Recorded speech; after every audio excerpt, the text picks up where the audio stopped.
फक्त 5 प्रश्नाची उत्तरे देऊन तुम्ही स्वतःची लेवल चेक करू शकता की तुम्ही इंग्लिशमध्ये झिरो आहात की तुम्हाला ऑलरेडी इंग्लिश येते, आणि तुमची इंग्लिश जर झिरो असेल तर ती इम्प्रूव्ह सुद्धा कशी करायची, ह्या सर्व गोष्टी आपण बघणार आहोत आजच्या लेक्चरमध्ये. आजचं लेक्चर सुरू करण्या अगोदर तुम्हाला समजून घ्यायचं आहे की आपण आजपासून 60 days challenge, 60 days 60 lecture challenge आपण सुरू करणार आहे तुमच्यासाठी, जेणेकरून तुम्ही या 60 लेक्चरचा वापर करून, या 60 लेक्चरचा अभ्यास करून इंग्लिशमध्ये मास्टर होणार आहात. बिकॉज इथं तुम्हाला प्रत्येक लेक्चर बेसिक, ऍडव्हान्स सर्व पद्धतीने विथ PYQ विथ ट्रिक्स मिळणार आहे. पण चला, हे जे 60 डेज 60 लेक्चर चॅलेंज आहे हे आपण सुरू करणार आहे. बट सुरू करण्या अगोदर मी तुम्हाला 5 प्रश्न विचारणार आहे. जर तुम्ही या 5 प्रश्नाचे 5 उत्तरे प्रॉपर दिली, बरोबर दिली, तर समजून जायचं आपली जी लेवल आहे इंग्लिशची ती बेसिक लेवल कंप्लीट आहे. डायरेक्ट टच करू शकतो आपण ऍडव्हान्स लेवलला. चला मग आता हे जे 60 डेज 60 चॅलेंज आहे याच्यामध्ये जवळपास इंग्लिश ग्रामरचे हे 20 चॅप्टर्स आपण कव्हर करणार आहोत. आणि याच्या सोबतच 1984 पासून तर 2024-25 पर्यंत जेवढे काही प्रश्न आले असतील ते सर्व प्रश्न सुद्धा आपण सोडून घेणार आहे आणि इंग्लिशमध्ये मास्टर बनणार आहे. चला, हा पूर्ण सिलेबस असतो इंग्लिश ग्रामरचा, सोबत व्होकॅब्युलरी आणि कॉम्प्रिहेन्शन पॅसेज सुद्धा कव्हर होत असते. बट आपण आजच्या लेक्चरमध्ये सुरुवातीला आपली लेवल चेक करणार आहे, समजून घेणार आहे. कारण खूप सारे विद्यार्थी म्हणतात सर इंग्लिशमुळे माझा रिझल्ट जातो, सर इंग्लिशच माझा सर्वात कठीण विषय आहे. तुम्हाला माहित असेल की आपण जो पुस्तकातून अभ्यास करतो त्याच्यामुळे फक्त आणि फक्त माइंडमध्ये रूल्स असतात, आणि जेव्हा एक्झॅक्टली एक्झाम मध्ये क्वेश्चन्स येतो ते रूल अप्लाय होत नाही, आपला मार्क जातो. म्हणून सर्वात जास्त महत्वाचं काय असते की विद्यार्थ्याला समजत नाही की तुमची लेवल काय आहे. तर आजचं लेक्चर मी तुमच्यासाठी घेऊन आलेलो आहे की स्वतःला अगोदर चेक करा. जर स्वतःला चेक केलं की सर माझी इंग्लिश 10% आहे, तर मग तुम्ही तिथून सुरुवात करू शकता, म्हणजे 5% पासून सुरुवात करू शकता. तुमची इंग्लिश 50% असेल, तुम्ही 20% पासून 30% पासून सुरुवात करू शकता. आणि तुमची इंग्लिश जर 90% असेल तर तुम्ही 70-80% पासून सुरुवात करून तुमची इंग्लिश पैकीच्या पैकी स्कोरवरती नेऊ शकता. चला मग आता मी तुम्हाला विचारणार आहे 5 क्वेश्चन, आणि या 5 क्वेश्चनचे जर तुम्ही 5 प्रश्न बरोबर दिले, उत्तर त्याचे प्रॉपर दिले, समजून जायचं तुमचे बेसिक क्लिअर आहे. तुम्ही म्हणा सर 5 पैकी आमचा स्कोर जर 0 आला तर हे 60 डेज चॅलेंज त्यांच्यासाठी. तुम्ही म्हणा सर 5 प्रश्नाची उत्तरे देऊन माझे 3 बरोबर आले, 50-50 आलं, तर हे 60 डेज चॅलेंज तुमच्यासाठी. हे 60 डेज चॅलेंज तुमच्यासाठीच असेल, बिकॉज याच्यामध्ये मी तुम्हाला सांगणार आहे की कशा पद्धतीने 0 पासून ऍडव्हान्स लेवल पर्यंत पोहोचायचं असते. हे लेक्चर सर्वांसाठी आहे, ज्यांना इंग्लिश ग्रामर, तुम्ही म्हणता ना सर आमच्या एक्झाम मध्ये इंग्लिश ग्रामर येते, इंग्लिश ग्रामर ज्यांच्या एक्झाम मध्ये इंग्लिश ग्रामर येते सर्वांसाठी लेक्चर्स आहेत. क्वेश्चन नंबर फर्स्ट आहे, मी परत एकदा सांगतो, जेन्युइनली इंटरनेटचा वापर न करता, कोणालाही न विचारता किंवा कोणाचंही सजेशन न घेता, जेन्युइनली तुम्ही काय करा, कमेंट करा. जे विद्यार्थी लाईव्ह बघत आहेत त्यांनी लाईव्ह मध्ये कमेंट करा, आणि जे विद्यार्थी नंतर रेकॉर्डेड बघतील त्यांनी एकच काम करायचं आहे. क्वेश्चन कसा आहे, क्वेश्चन 1 त्याचं उत्तर काय, क्वेश्चन 2 त्याचं उत्तर काय, क्वेश्चन 3 त्याचं उत्तर काय, अशा 5 प्रश्नाची उत्तरे कमेंट बॉक्समध्ये मांडायची आहेत, जेणेकरून तुम्हाला सुद्धा समजेल की तुमची करेक्ट आन्सर तुम्ही काय दिली होती. चला बघा मग आता पहिलाच प्रश्न आहे. मी परत एकदा सांगतो की जे विद्यार्थी स्वतःला 0 समजतात, आणि 0 समजून जरी तुमचा स्कोर जर 0 जरी आला तरीही टेन्शन घेऊ नका, कारण उद्यापासून इंग्रजी ग्रामरचा पहिला दिवस, उद्या रात्री 9 वाजता नोट डाऊन करून घ्या टायमिंग. उद्या रात्री 9 वाजता आपल्या युट्यूबला, ओके, कुठे युट्यूबला होणार आहे 9 वाजता, 9:15 युट्यूबला हे जे 60 डेज चॅलेंज आहे याचं पहिलं लेक्चर तुमचं युट्यूबला होणार आहे. आज फक्त तुम्हाला लेवल चेक करायची आहे की तुमची लेवल काय आहे, तुम्हाला इंग्लिश किती येते. मग तुम्ही म्हणा सर आमचा स्कोर 0 आला तर आम्ही काय करू, काहीच करू नका, उद्यापासून लेक्चर करा. उद्या पहिलं लेक्चर होणार तुमचं युट्यूबला. चला ठीक आहे. बघा इंग्लिश मध्ये स्कोर का जातो, बिकॉज आपण पुस्तकातून अभ्यास करतो. मी पुस्तकाला एवढं का पुस्तक करतो, रिझन आहे पुस्तकामुळे फक्त थेरी वाढते, नॉलेज वाढते, पण ते अप्लाय कसं करायचं, इम्प्लिमेंट कसं करायचं, तो सेन्स तेव्हा बनतो जेव्हा एक्झाम वाले क्वेश्चन जास्त प्रॅक्टिस करतो आपण आणि रूल कमी अभ्यास करतो. चला ठीक आहे. Yogesh had a broken watch last week. फक्त प्रश्न काय होता,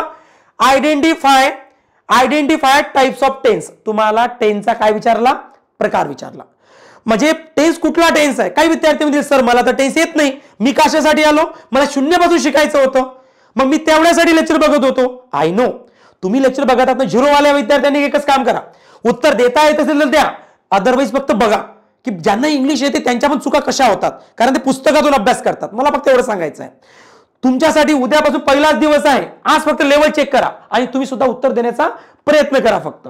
चला बघा आता काय प्रश्न विचारला.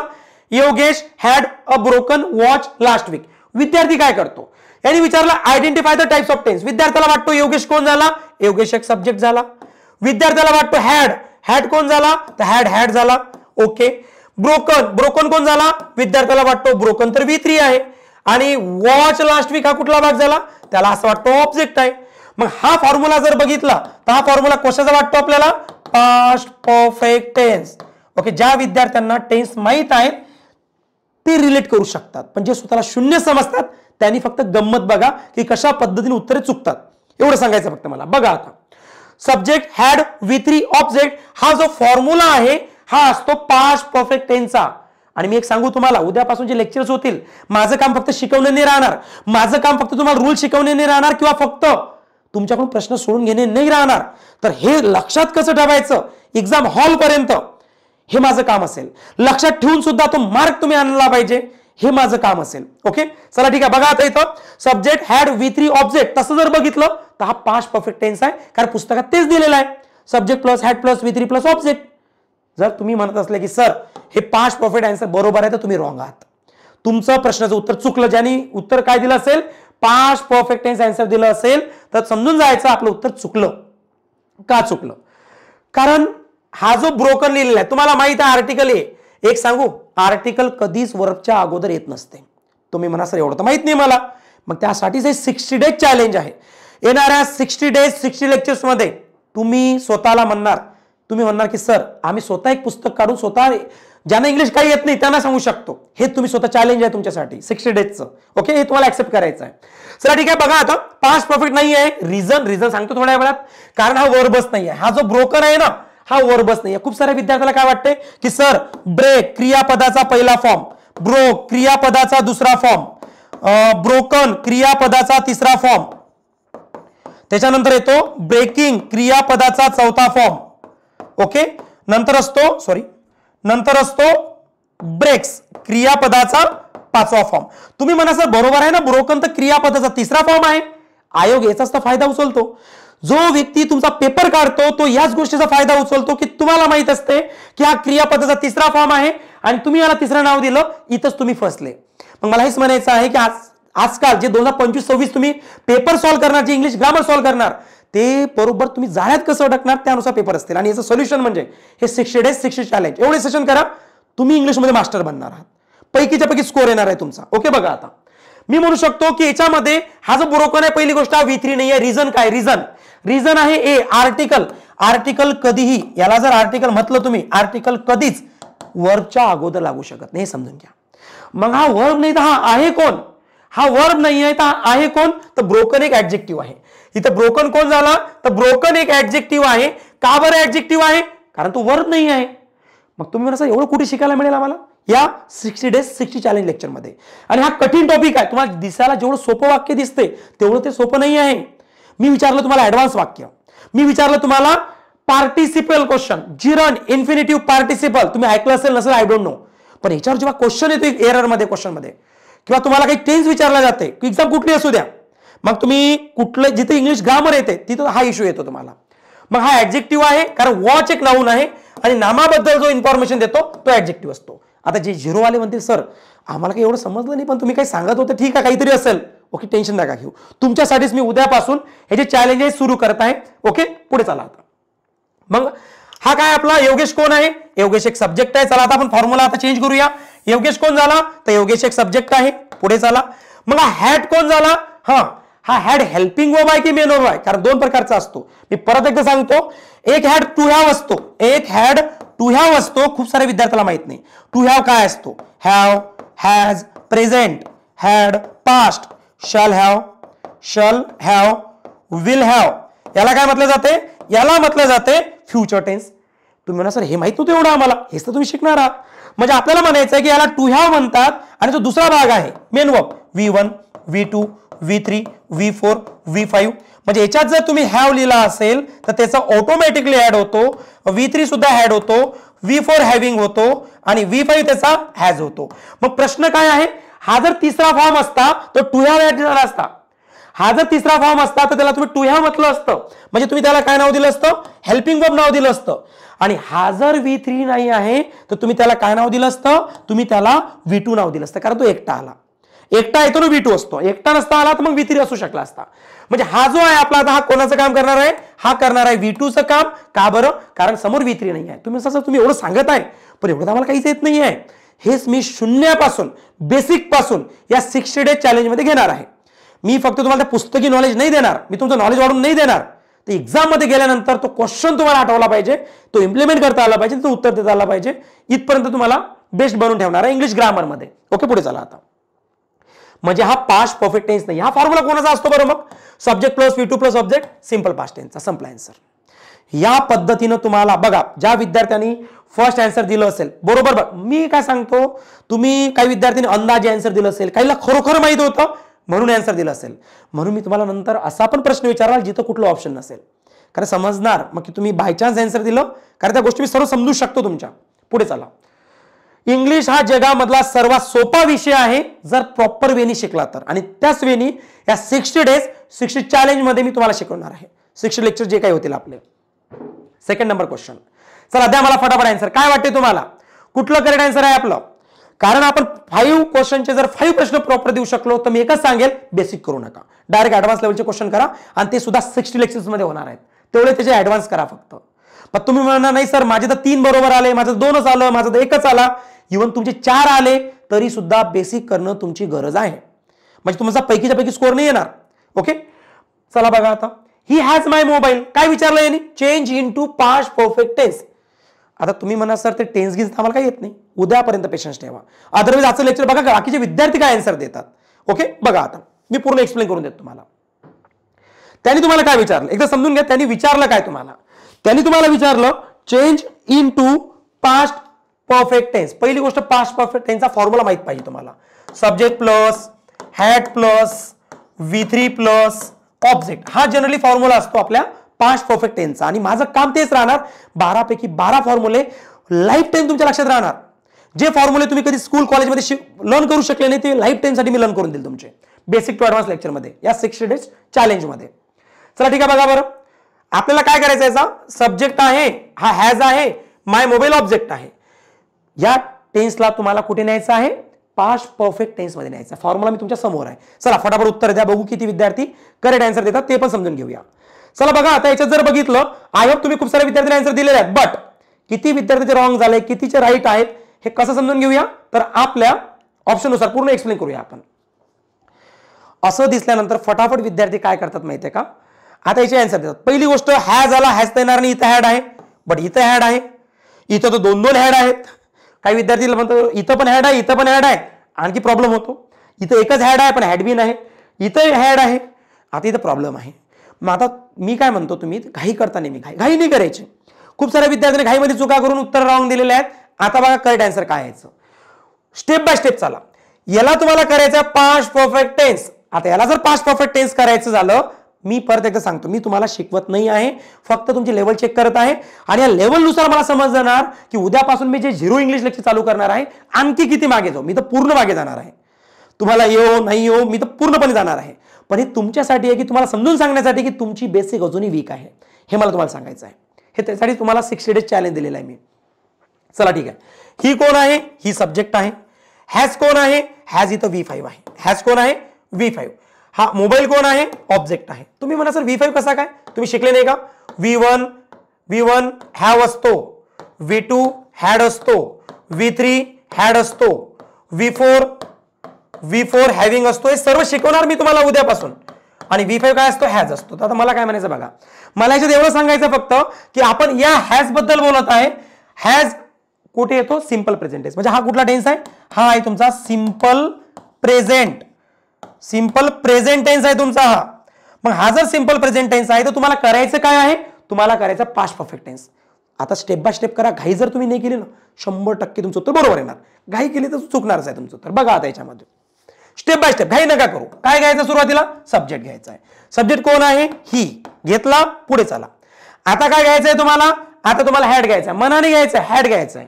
चला, घेतला हॅड इथं, ओके. सब्जेक्ट पण घेतला, हॅड पण घेतला.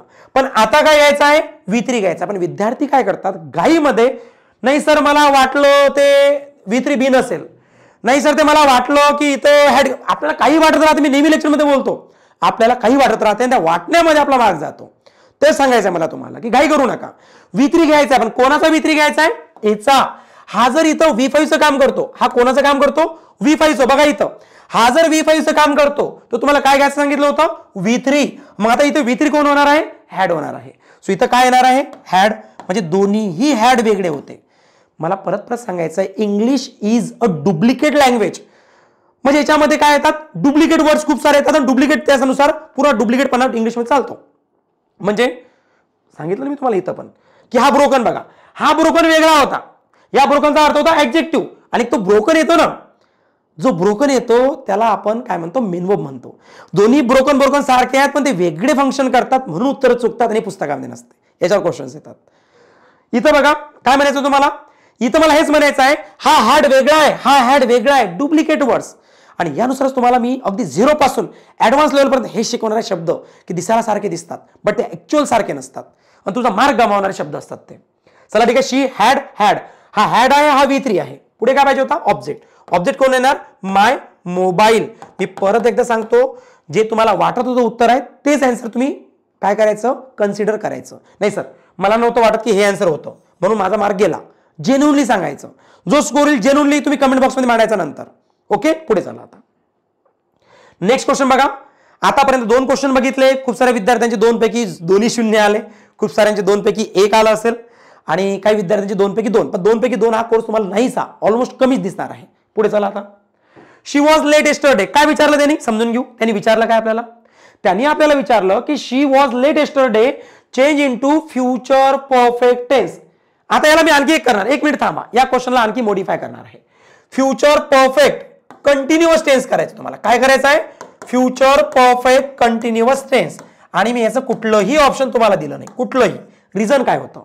रिझन हे होतं, ऑप्शनवर टिक कोणी करते, अंदाजे उत्तर बरोबर येते, बाय चान्स उत्तर बरोबर येते, बाय लक उत्तर बरोबर येते, ठीक आहे. पण जेव्हा तुम्हाला असा प्रश्न विचारला, आता बाय लक तर बरोबर नाही येणार ना. म्हणजे आता तुम्ही ऍक्च्युअल तुमची लेवल चेक करू शकता. चला मला कमेंट बॉक्समध्ये सांगा काय आन्सर आहे क्वेश्चनचं. तुम्ही म्हणा सर प्रश्न काय एकदा समजून सांगा. प्रश्न आहे की शी वॉज लेट येस्टरडे.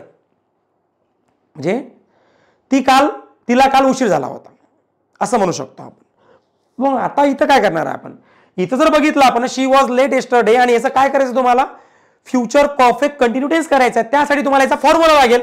मग याचा फॉर्म्युला मी लिहून देतो वाटलंच तर, माहित नसेल तर. Subject plus shall have oblique will have plus been plus V4 आणि प्लस ऑब्जेक्ट. एवढा मोठा फॉर्म्युला असतो. एवढा मोठा फॉर्म्युला आहे तुमचा फ्युचर परफेक्ट कंटिन्यू टेन्स. आणि या वाक्याला तुम्हाला घेऊन जायचं आहे तिथं. आता एक समजून घ्या. एक याची आणखी थेरी होती, ती थेरी तुम्हाला माहित नसेल, ती थेरी समजून सांगतो. आता इथं काय होतं? हा सिंपल पास्ट, डायरेक्ट तुम्ही टाइम सिंपल पास्ट मध्ये लावू शकता. ह्या छोट्या छोट्या गोष्टी आहेत की ज्या आपण आपल्या 60 days challenge, 60 day lectures challenge मध्ये शिकणार आहोत. जे 60 दिवसाचे 60 लेक्चर्स आहेत त्याच्यामध्ये तुम्ही शिकणार आहात की कशा पद्धतीने हे छोटे छोटे रूल जे असतात की डायरेक्ट टाइम फक्त सिंपल मध्येच लागतो म्हणून तो सिंपल होता.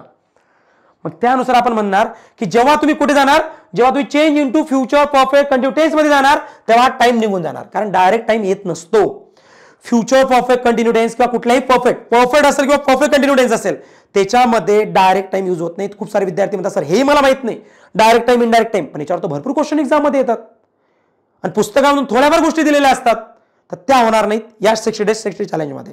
चला ठीक आहे, काम करूया आपण आता याचं उत्तर देण्याचा प्रयत्न करूया. मी परत एकदा सांगतो, तुम्ही जर घाई केली नसेल तर 100% उत्तर बरोबर देणार. बघा आता काय घ्यायचं, सुरुवातीला सब्जेक्ट घ्या, घेतला शी, ओके. नंतर एकतर शॅल हॅव लावा किंवा विल हॅव लावा. हे अगदी 0 पासून शिकणार आपण की सब्जेक्ट काय असतो, शॅल हॅव घ्यायचा की विल हॅव घ्यायचा, मग हा बीन काय असतो, हा V4 काय असतो, कसा ओळखायचा, याचा मराठीत अर्थ काय असतो, या वाक्याचा मराठी अर्थ काय होतो, कसं मराठीतून इंग्लिश मधून मराठी करायचं, हे सर्व या 60 लेक्चर मध्ये होणार आहे. ओके, पुढे चला. ऑब्जेक्ट काय असतो ते सुद्धा. सो शी काय होता, सब्जेक्ट होता. शीला काय लागत असतो, विल हॅव लागत असतो. So she will have. इथपर्यंत समजलं आपल्याला की सुरुवातीला सब्जेक्ट घ्या, नंतर शॅल हॅव किंवा विल हॅव घ्या. इथपर्यंत क्लिअर आहे. ओके, क्लिअर आहे. पुढे चला. आता तुम्हाला बीन घ्यायचं आहे. So she will have been. Okay, इथपर्यंत सुद्धा क्लिअर आहे की आपण सब्जेक्ट घेतला, त्याच्यानंतर आपण शॅल हॅव विल हॅव त्याच्यापैकी एक फॉर्म पण चेंज केला. आता याच्यामध्ये जो वॉज आहे हा क्लिअर झाला नसेल. खूप सारे विद्यार्थी या सेंटेन्समध्ये इश्यू असा आहे की त्यांना फॉर्म माहित नसतात. बघा, हा जो वॉज आहे ना, वॉज हा दोन प्रकारे फंक्शन करतो. खूप सारे विद्यार्थ्याला माहित नाही, लिहून सांगतो एकदा. हा ऍज अ हेल्पिंग वर्ब सुद्धा काम करतो, हा ऍज अ मेन वर्ब सुद्धा काम करतो. जर हेल्पिंग वर्ब असेल तर त्याला टू बी म्हणतात. काय म्हणतात? To be. खूप साऱ्या विद्यार्थ्याला टू बी सुद्धा माहित नाही. टू बी मध्ये काय असते? एम, इज, आर हा प्रेझेंट आहे, वॉज, वर हा पास्ट आहे, शल बी ऑब्लिक विल बी हा फ्युचर आहे. याला म्हटलं जाते टू बी आणि हे कुठे यूज होतात? As a helping verb. याला हेल्पिंग वर्ब म्हणतात. मग आता हा हेल्पिंग वर्ब आहे की मेन वर्ब आहे समजून घ्यावं लागेल तुम्हाला. ऍज अ मेन वर्ब तो कसा फंक्शन करतो? V1, V2, V3, V4, V5 हे सर्व शिकणार आपण डिटेलमध्ये कसे फंक्शन करतात, मराठी मिनिंग, आयडेंटिफाय कसं करायचं, सर्व. पहिला फॉर्म असतो एम, बी किंवा आर, याला क्रियापदाचा पहिला फॉर्म म्हणतात. याचा दुसरा फॉर्म काय होतो? वॉज किंवा वर हा दुसरा फॉर्म असतो. तिसरा फॉर्म काय असतो? बिन. चौथा फॉर्म काय असतो? बिंग. आणि पाचवा फॉर्म काय असतो? इज. म्हणजे डिपेंड करते आता हा वाला वॉज आहे की तो हा वाला वॉज आहे. मी परत एकदा सांगतो, English is a duplicate language. आणि हे जर तुम्हाला समजलं तर इंग्लिशमध्ये तुम्ही मास्टर बनले.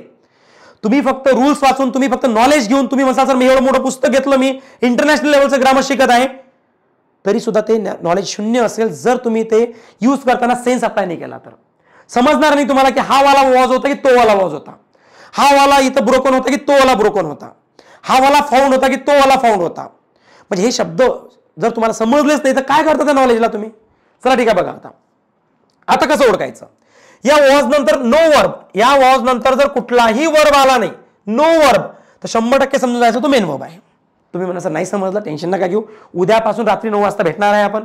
उद्या रात्री 9 वाजता युट्यूबला भेटणार आहे आणि पहिलं लेक्चर घेणार आहे. मी सांगतो पहिलं लेक्चर करावंच लागेल. तुम्हाला येऊ तरी करावं लागेल, तुम्हाला नाही येऊ करावंच लागेल. कारण का 60 डेज 60 लेक्चर्स चॅलेंज आपल्याला ऍक्सेप्ट करायचं आहे. कारण आपल्या बेसिकमध्ये इश्यू येतो आणि तो काय येतो हे समजून जाणार तुम्हाला. म्हणजे तो हा वाला आहे म्हणजे तो V2 आहे. म्हणजे आपण म्हणू शकतो की हा वाला शी काय होता? एक सब्जेक्ट होता. आणि हा वाला वॉज काय होता? एक V2 होता. आणि उरलेला भाग काय होता? तर ऑब्जेक्ट होता. म्हणजे तो सिंपल पास्ट टेन्स होता. म्हणजे आपल्याला सिंपल पास्ट टेन्स मधून कुठे जायचं होतं? आपल्याला जायचं होतं फ्युचर परफेक्ट कंटिन्युअस टेन्स. कसं जाणार ते बघा. आता त्यासाठी आपण काय करणार? त्यासाठी हा फॉर्म्युला अप्लाय करणार. चला सुरुवातीला सब्जेक्ट घ्या. घेतला का सब्जेक्ट? घेतला शी. चला नंतर शॅल हॅव किंवा विल हॅव या दोघांपैकी एक शब्द घ्या. दोन्ही नका घेऊ. या लाईनचा अर्थ होतो दोघांपैकी एक घ्या. घेतला. चला ठीक आहे. आता बिन घ्या. तो सुद्धा घेतला. सब्जेक्ट घेतला, विल हॅव घेतला, बिन पण घेतला. आता तुम्हाला V4 घ्यायचा. पण कोणाचा? मनाने V4 घेऊ नका. मनाने काय करतो मग आपण? सर आम्हाला V4 समजत नाही, V3 समजत नाही. पण इथं कोणाचा V4 घ्यायचा? या V2चा. म्हणजे वॉज जर V2 असेल तर वॉजचाच तुम्हाला V4 बघायचा आहे. आणि त्यासाठी आपण शिकणार आहे अगदी शून्यापासून. ओके, चला ठीक आहे. वॉजचा V4 काय होतो? तो वॉजचा V4 होतो बिंग. म्हणून इथं 100% काय आलं पाहिजे? बिंग आलं पाहिजे. मग उरलेला जो ऑब्जेक्ट आहे दॅट इज लेट. संपलं. Okay, so she will have been being late. Yesterday यासाठी घेतलं नाही कारण तो डायरेक्ट टाइम होता. डायरेक्ट टाइम परफेक्ट कंटिन्यू मध्ये किंवा कुठल्याही परफेक्ट टेन्स मध्ये लागत नसतो. अगदी 0 पासून शिकणार तुम्ही ग्रामर. तर हा झाला त्याचा correct tense. She will have been being late. Okay, option मध्ये जर येस्टरडे असतं तर लिहून टाका. 4 ऑप्शन्स असतील तर अदरवाइज ग्रॅमॅटिकल ते करेक्ट होणार नाही. चला ठीक आहे. आतापर्यंत मी 3 प्रश्न विचारले. आय होप खूप सारे विद्यार्थ्यांचे जे काही मार्क चुकले ते जेन्युइनली तुम्ही कमेंट बॉक्समध्ये मांडणार. ओके, पुढे चला. क्वेश्चन नंबर 4 काय म्हणतो? क्वेश्चन नंबर 4 म्हणतो की चूज द करेक्ट सेंटेन्स. तुम्ही ऐकलं असेल, तुम्ही खूप वेळा ऐकलं असेल की हॅव, ओन.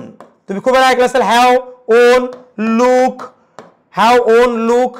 त्याच्यानंतर आपण म्हणतो अंडरस्टँड, अंडरस्टँड आणि असे खूप सारे वर्ड आहेत की यांना काय लागत नाही? No ING. काय म्हणणार? No ING form. यांना कधी ING लागत नसते. असा एक रूल असतो पुस्तकामध्ये. तुम्ही पुस्तकातून अभ्यास करता आणि पुस्तकात काय दिलेलं असते? पुस्तकात दिलेलं असते की हॅवला ING लागत नाही, ओनला ING लागत नाही, लुकला ING लागत नाही, अंडरस्टँडला ING लागत नाही. असे खूप सारे शब्द आहेत. टेस्टला ING लागत नाही. खूप सारे वर्ड आहेत की ज्यांना ING लागतच नाही. मग इथं काय प्रॉब्लेम होतो ते बघा. इथं प्रॉब्लेम होतो. आता त्यांनी विचारलं चूज द करेक्ट सेंटेन्स. आता याच्यापैकी करेक्ट सेंटेन्स सांगायचं आणि एकच करेक्ट आहे. 4 पैकी फक्त आणि फक्त एकच करेक्ट आहे, बाकी सर्व इनकरेक्ट आहे. जे 100% समजते ते बघा अगोदर. तुम्ही कमेंट बॉक्समध्ये अगोदर आन्सर द्या. अगोदर 100% इनकरेक्ट वाटणारं वाक्य कुठलं आहे? हे वाला पहिलंच, कारण हॅवला आयएनजी लागत नाही, तुम्हाला माहित आहे हॅवला आयएनजी लागत नाही, म्हणून पहिलं वाक्य काय आहे? चुकीचं आहे. आता तुम्ही उत्तर द्या फटाफट, काय वाटते तुम्हाला? Okay, so I am having a car. कसं काय? हॅवला तर आयएनजी लागतच नाही ना, तो 100% त्याला कट केलं. पुढे झाला, पुढचं वाक्य बघा काय आहे. त्याच्यानंतर हे पण सांगतोय each of them. Each of them जेव्हा सेंटेन्स मध्ये तुम्हाला माहित नसेल ईच येतो, जेव्हा सेंटेन्स मध्ये एव्हरी येतो, जेव्हा सेंटेन्स मध्ये आयदर येतो, ई आय आयदर किंवा नायदर, ज्याला इदर निदर पण म्हणता तुम्ही. ओके, आणि यांच्यानंतर जर प्लस ऑफ आला तर तुमचा वर्ब एक वचन असतो. काय असतो आपला वर्ब? एक वचन असतो. रूल माहिती आहे तुम्हाला? नाही माहित, किंवा काही विद्यार्थ्याला माहित पण असेल. मग समजून घ्या, वाक्यात ईच होता म्हणून तुम्हाला क्रियापद काय लागत होता? एक वचन पाहिजे होता, पण त्यांनी अनेक वचन घेतला म्हणून इथं एरर काय होती? एरर होती इथं. म्हणजे हे वाक्य सुद्धा चुकीचं आहे. Now we have only 2 options. या दोघांमधून तुम्हाला 100% उत्तर द्यायचं आहे. बघा, एक्झामिनर म्हणजे ज्यानुसार तुमचा पेपर सेट केला गेलेला असतो त्यांना माहित असते, कारण त्याचा एक्सपिरियन्स एवढं तगडा आहे. त्यांना माहित असते तुम्ही पुस्तकातून अभ्यास केला, त्यांना माहित आहे की तुम्हाला हे रूल माहित आहेत. मग त्यांना माहित आहे तुम्ही पुस्तकातून अभ्यास केला, रूल माहित आहे, आणि त्यानुसार क्वेश्चन बनतो आणि तुम्ही उत्तर चुकीच देता. म्हणून 100% विद्यार्थी पेपर देतात, 10% पास होतात. रिझन आहे 10% फक्त आणि फक्त त्यांच्याकडे नॉलेज नसते, 10% वाल्यांकडे फक्त आणि फक्त मेहनत त्यांनी घेतलेली नसते, 10% वाल्यांकडे सेन्स असतो आणि रूल्स अप्लाय कसं करायचं, इम्प्लिमेंट कसं करायचं हे त्यांना माहित असते. आणि त्यांना माहित असते English is a duplicate language. बघा कसं. तर आता विद्यार्थ्याला वाटते सर हे बरोबर आहे, चुकीचं आहे, पण तसं नाही आहे. काही विद्यार्थ्याला वाटते सर तुम्ही आताच तर सांगितलं होतं की हॅवला आयएनजी लागत नाही, मग इथं आयएनजी लागलेली आहे, मग हे चुकीचं आहे, आणि हे I am one of the best boy हे करेक्ट आहे. तसं नाही, तुम्ही चुकीचे आहात. मग तरी सुद्धा हे चुकीचं आहे आणि हे बरोबर आहे, because English is a duplicate language. समजून घ्या. आता पहिली गोष्ट तुम्ही म्हणणार सर हा हॅव्हिंग का बरं बरोबर आहे? कारण हॅव 2 प्रकारचे असतात. समजून सांगतो. हॅव 2 प्रकारचे असतात. एका हॅवचा मिनिंग होतो आहे. कसा आहे? जवळ आहे, मालकीचा आहे. म्हणजे याच्यावर आपण काय दाखवतो? अधिकार दाखवतो. अधिकार, राईट दाखवतो. आपला राईट, आपला अधिकार, आपला राईट दाखवतो, तेव्हा त्याला आयएनजी लागत नसते. तेव्हा काय म्हणतो आपण? No ING. English is a duplicate language. मी कशाबद्दल सांगितलं? हॅव. पण कुठला वाला हॅव? ज्या हॅवचा मिनिंग काय होतो? जवळ होतो. ज्या हॅवचा मिनिंग होतो जवळ आहे माझ्याकडे, त्या हॅवला आयएनजी लागत नाही. पण एक आणखी एक हॅव असतो, तो माहितच नाही आपल्याला. मी परत एकदा सांगतो की माझ्या एक्सपिरियन्समध्ये मी 1984 पासून तर 2024-25 पर्यंत जेवढे पेपर सॉल्व्ह केले, मला एकच समजलं की तुमच्या एक्झाममध्ये जे प्रश्न येतात ते प्रश्न पुस्तकामधूनच येतात. पण कसे येतात? पुस्तकावर आधारित येतात. पण जे विद्यार्थी पुस्तक वाचले त्यांचं चुकणार आहे, कारण त्यांना माहित आहे की कुठे तुम्हाला कसा प्रश्न द्यायचा आहे. मग तो सेन्स मी समजून घेतला. याच्यामध्ये क्वेश्चन येतात कसे, तर समजून घ्या की इथून तुम्ही पुस्तकातून जर अभ्यास करत असले तर तुम्ही पहिल्यांदाच पकडला जाता, तुमचं तिथं मार्क जातो. ओके, बघा आता माहित आहे आपल्याला. पहिले याचा मिनिंग समजून घ्या ना, की I am having a car. Having म्हणजे माझ्या मालकीची आहे, माझ्या जवळ आहे, म्हणजे याचा अर्थ होतोय मालकीची आहे, जवळ आहे, सो नो आयएनजी. बट इथं तर दुसरा एक हॅव असतो, एक आणखी हॅव असतो, त्याचा अर्थ होतो करणे, त्याचा अर्थ होतो घेणे, घेणे करणे, करत आहे किंवा घेत आहे असा अर्थ होतो. एक आणखी एक हॅव असतो. वाक्य बघा बरं. I am having coffee. मी असं नाही म्हणणार कॉफी माझ्या मालकीची आहे, नाही म्हटलं जात. मी कॉफी घेत आहे असं बोलावं लागत असते. I am having coffee, I am having dinner, I am having it. मी घेत आहे, ते घेत आहे, इथं आयएनजी लागणार आहे. मी सांगतो मोठे मोठे इंग्लिश शिकवणारे टीचर सुद्धा तुम्हाला हा प्रश्न खूप सारे युट्यूबला मी बघितले चुकीचं शिकवतात. तर समजून घ्या, सेन्स समजून घ्या तुमचा पहिले की कुठला वाला हॅव तुम्ही म्हणता. खूप महत्वाचं असते. म्हणून यासाठी युट्यूबला पहिल्यांदा 2025 मध्ये आपण 60 डेज 60 लेक्चर्स चॅलेंज तुमच्यासाठी घेऊन येत आहे, जेणेकरून तुम्ही त्या टीचरला सुद्धा शिकवणार की काय चुकी आहे, का बरोबर आहे, या काचं उत्तर तुम्ही देऊ शकणार. तुम्ही म्हणा सर मी 0 इंग्लिशमध्ये, तरी सुद्धा तुम्हाला त्या काचं उत्तर देता येईल. ते काचं उत्तर मी तुम्हाला समजून सांगणार. फक्त रूल आहे म्हणून पुढे निघून जायचं तसं नाही, काच उत्तर देता आलं पाहिजे.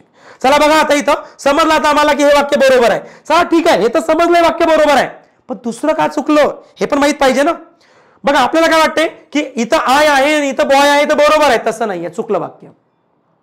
I am one of the best boy हे चुकलं, आता ते करेक्ट झालं असतं. इथं जर बॉईज असतं तर आता करेक्ट झालं असतं. तुम्ही सर काही सांगता तुम्ही, I am one of the best boys हे काही सांगता, यस हेच करेक्ट आहे, हेच करेक्ट आहे, हेच तुम्हाला समजून घ्यायचं आहे. का त्याचं रिझन सांगतो आता तुम्हाला.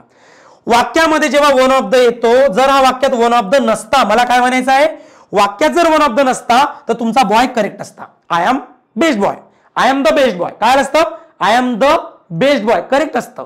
पण वन ऑफ द जर वाक्यात लागतो वन ऑफ द, तर वन ऑफ द चा अर्थ होतो की खूप साऱ्या मुलांमधून, वन ऑफ द, च्या मधून एकमेव असा याचा अर्थ होतो. मग च्या मधून एकमेव म्हणजे एकाच मुलांमधून एकमेव मी उत्तम आहे का?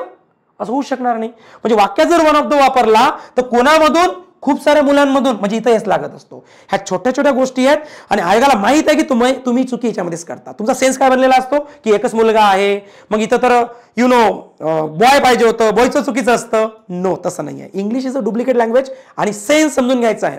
त्यासाठी तुम्हाला हे 60 डेज 60 लेक्चर चॅलेंज ऍक्सेप्ट करायचं आहे. उद्यापासून दररोज न विसरता तुम्हाला रात्री 9 वाजता 9:15 वाजता लाईव्ह यायचं आहे. ओके, चला, आय होप क्लिअर समजलं असेल. आता शेवटचा क्वेश्चन घेऊया, जेणेकरून तुम्हाला समजणार आहे की हे जे 60 डेज 60 लेक्चर चॅलेंज आहे हे तुमच्यासाठी किती महत्वाचं आहे.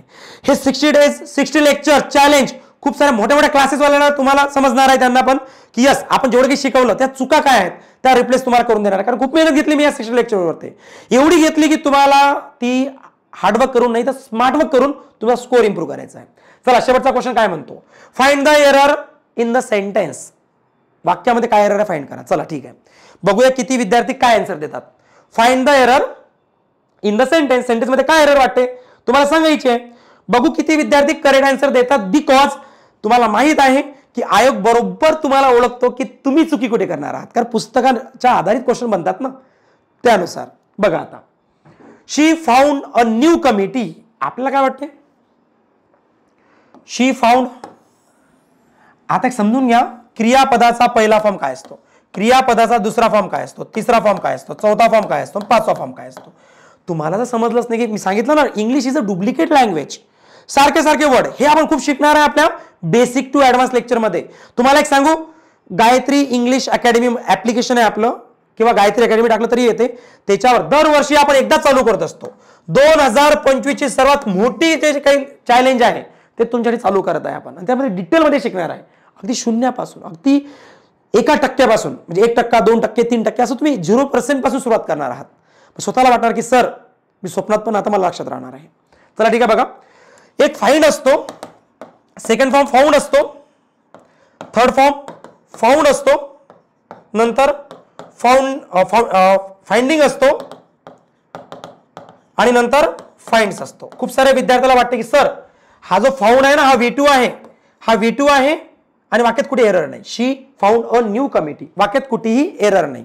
काही विद्यार्थ्याला असं वाटेल वाक्यात कुठेही एरर नाही. नाही, तसं नाही आहे. तुम्ही समजून घ्या, हा वाला फाउंड नाही, हा वाला फाउंड पण नाही. ओके, काही विद्यार्थी म्हणतील सर तिथं फाइंड्स पाहिजे होतं, असं का बरं पास्ट चुकीचं आहे, का बरं प्रेझेंट बरोबर आहे? तसं नाही येते, तो वेगळा असतो. या फाइंडचा मिनिंग होतो काय? या फाइंड शोधणे, सापडणे, मिळणे, असे भरपूर मिनिंग होतात या फाइंडचे. एक आणखी फाइंड असतो, तो फाउंड असतो. हा कोण असतो? फाउंड. तर दुसरा फॉर्म काय होतो? फाउंडेड. तिसरा फॉर्म फाउंडेड, चौथा फॉर्म फाउंडिंग आणि पाचवा फॉर्म फाउंड्स. असे एकूण क्रियापदाचे 5 फॉर्म असतात. आणि या फाउंडचा अर्थ काय होतो? या फाउंडचा अर्थ होतो स्थापित करणे किंवा तयार करणे, क्रिएट करणे, स्थापित करणे, असा या वाला फाउंडचा अर्थ होतो. आता तुम्ही सांगा, कमिटी शोधण्याची असते का किंवा सापडण्याची असते का? नाही, कमिटी प्रस्थापित करण्याची, कमिटी स्थापन करण्याची, तयार करण्याची यासाठी असते. म्हणजे इथं हा वाला फाउंड लागेल. म्हणजे दोन्ही फाउंड चुकीचे होते, आता हा वाला फाउंड करेक्ट आहे. फाउंडेड नाहीये, तिथं काय वापरला? V1 वापरला. आणि तुम्हाला माहित आहे का, तुम्हाला खूप सारे विद्यार्थ्यांना माहित नसेल, जर ज्यांची इंग्लिश ऑलरेडी 20% आहे, 30% आहे, ते त्यांना समजू शकतात. जे टोटल ब्लँक आहे त्यांनी हा क्वेश्चन सोडून द्या डायरेक्टली. हा क्वेश्चन थोडा कॉम्प्लिकेटेड आहे, तुम्ही सोडून द्या. ओके, पण जे म्हणतात सर आमच्या ऑलरेडी 10%, 20%, 30%, इव्हन 90% आहे, त्यांच्यासाठी क्वेश्चन आहे. ओके, बघा, शी आहे ना, तर शीला कधीच V1 लागत नसतो संपूर्ण ग्रामरमध्ये. मग शीला काय लागत असतो? शीला V5 लागत असतो. शीला काय लागत असतो? V5 लागत असतो. म्हणजे एरर कुठे वाक्यामध्ये? वाक्यामध्ये एरर आहे की शी फाउंड्स पाहिजे होता. काय पाहिजे होता? फाउंड्स, म्हणजे V5 पाहिजे होता. तुम्ही म्हणा सर का बरं? कारण तो सिंपल प्रेझेंट टेन्स आहे. आता मला एवढं सांगायचं आहे की आज मी जेवढेही 5 क्वेश्चन घेतले, खूप साऱ्या विद्यार्थ्याला 5 पैकी कोणी 5 बरोबर दिले असेल असे मोजके विद्यार्थी असतील, काही 4 वाले पण असतील, काही 3 वाले पण असतील, 2 वाले पण असतील, आणि भरपूर तर असे पण असतील की जे म्हणतील सर मी 0 होतो, मी काही उत्तरही दिले नाहीत आणि जेवढे दिले माझे चुकले, काही असे पण असतील. मी परत एकदा सांगतो, हे 5 प्रश्न घेण्याचा माझा उद्देश एवढाच होता की उद्यापासून जे लेक्चर होणार आहे 60 डेज 60 लेक्चर चॅलेंज, तुम्ही येत असेल तरी मिस करू नका आणि नाही येत असेल तरी मिस करू नका. तुम्हाला स्टेप बाय स्टेप बघायचा आहे रोज रात्री 9 वाजता. ओके, चला ठीक आहे. मग 5 प्रश्न घेतले. तुमचा स्कोर किती आला हे तुम्हाला कमेंट बॉक्समध्ये मेन्शन करायचं आहे. हा कुठला कोर्स आहे बरं? कोर्सचं नाव काय आहे बरं? कोर्सचं नाव आहे बेसिक टू ऍडव्हान्स. हा आपला one of the best course आहे, बेसिक टू ऍडव्हान्स. याच्यामध्ये मग तुम्ही एमपीएससी वाले असू द्या, टीसीएस वाले असू द्या, आयबीपीएस वाले असू द्या, इव्हन कम्युनिकेशन स्किल इम्प्रूव्ह करायची तुम्हाला, language spoken English, English speaking improve करायची आहे, इंग्लिश बोलणं इम्प्रूव्ह करायची आहे, किंवा भारतातली 8, 9, 10, 11, 12 ग्रॅज्युएशन कुठलाही तुमचा क्लास असू द्या, सर्वांसाठी हा course one of the best course आहे. याच्यामध्ये शिक्षक भरती, डिपार्टमेंटल पीएसआय एव्हरीथिंग कव्हर होते. ओके, कारण हा कोर्स अगदी 0 पासून आहे ऍडव्हान्स पर्यंत. आणि याचं पहिलं लेक्चर तुमचं उद्या चालू होणार आहे. या कोर्समध्ये काय काय मिळते मी सांगतो परत एकदा तुम्हाला. या कोर्समध्ये तुम्हाला स्पेलिंग बनवण्यापासून, म्हणजे 0 इंग्लिश म्हणजे स्पेलिंग बनवणे, प्रत्येक शब्दाचा अर्थ कसा तयार करतो आपण, अगदी 0 पासून तुम्हाला मिळणार आहे. ओके, त्याच्यानंतर सीला स कधी वाचायचं, सीला क कधी वाचायचं, जीला ज कधी म्हणतात, ग कधी म्हणतात, उच्चार पण करता येत नाही आम्हाला तर वाचताच येत नाही, त्याचा अर्थ काढता येत नाही, मिनिंगच समजत नाही, आम्हाला स्पेलिंग मिस्टेक भरपूर होतात, डबल लेटर सायलेंट लेटर समजत नाही. हे सर्व 0 इंग्लिश मध्ये तुमचे 30 लेक्चर होतात. किती? 30 lecture. Okay, basic to advance जो आपण उद्यापासून चालू करणार आहे त्याचे टोटल 60 लेक्चर होतील. हा तो बेसिक टू ऍडव्हान्स आहे, पण याच्यामध्ये सर्व अवेलेबल आहे तुम्हाला. हे फ्री मध्ये आहे सर्व कोर्सेस तुम्हाला. ओके, त्याच्यामध्ये ओकॅब ट्रिक्स मिळतील तुम्हाला, ग्रामर ट्रिक्स मिळतील तुम्हाला, एमपीएससी ची कंप्लीट बॅच आहे तुम्हाला. याच्यामध्ये टीसीएस आणि आयबीपी ची लेटेस्ट क्वेश्चन घेऊन 100 रूल्स कंप्लीट करून टोटल पॅराजंबल जे काय असेल टोटल टीसीएस आयबीपीचा सिलेबस कव्हर आहे. आणि स्पोकन इंग्लिश सुद्धा याच्यामध्येच आहे. आणि याच्यामध्ये सोबत तुम्हाला डीपीएसआयच्या विद्यार्थी जे आहे, डीपीएसआय याच्यामध्येच इन्क्लूड आहे. तुम्हाला शिक्षक भरतीचा टीईटी आणि टेट कोर्स याच्यामध्येच आहे. आणि भारतातली कुठली एक्झाम घ्या सर्व इन्क्लूड आहे. आणि 5व्या वर्गापासून तर ग्रॅज्युएशन पर्यंत 11वी 12वी सर्व याच्यामध्ये इन्क्लूड आहे. ओके, मी मेन्शन केलं नाही. प्रिंटेबल नोट्स आहे, टेस्ट सिरीज आहे, तुम्हाला अनलिमिटेड वॉच टाइम आहे, 1 वर्षी व्हॅलिडिटी आहे. तुम्हाला वाटते सर मला हा कोर्स जॉईन करायचा आहे, 7999189909 हा नंबर आहे. तुम्ही डायरेक्टली या नंबरला कॉल करून बीटीए किंवा मेसेज करा डायरेक्टली व्हॉट्सअपला, बीटीए मॅम तुम्हाला डायरेक्टली ऍड करून घेतील. किंवा नाही केला डेमो बघायचे आहेत, उद्या पहिलं लेक्चर आहे. सर्व विद्यार्थ्यांनी ऍब्सेंट राहू नका, प्रेझेंट राहा, बिकॉज उद्यापासून आपण 60 डेज 60 लेक्चर चॅलेंज घेऊन येत आहे. तर उद्या भेटूया आपण संध्याकाळी 9 वाजता पहिलं लेक्चर घेऊन. सो काही विद्यार्थ्याला वाटतं की सर मला तुमचाही नंबर द्या, मला जर काही इंग्लिशमध्ये इश्यू असेल किंवा काही प्रॉब्लेम असेल तर मी मेन्शन करू शकतो. माझाही नंबर घेऊन घ्या, 9098138483. याच्यावर कॉल करू नका, फक्त व्हॉट्सअप मेसेज करा. कॉल करायचा असेल तर डायरेक्ट नंबर दिला आहे मी तुम्हाला. चालेल, उद्या भेटूया किती वाजता? संध्याकाळी, म्हणजे आपल्याला शार्पली 9 वाजता नाही, 9 वाजून 5-10 मिनिटं होत असतात कारण आपण लिंक शेअर करतो म्हणून. तर उद्या संध्याकाळी 9 वाजता भेटणार आहोत आणि आपलं पहिलं लेक्चर घेणार आहोत. मला एकच म्हणायचं आहे, तुम्ही सर्वांनी मला प्रॉमिस करा की हे 60 लेक्चर्स 60 डेज जे चॅलेंज आहे हे तुम्ही कंप्लीट करणार आहात.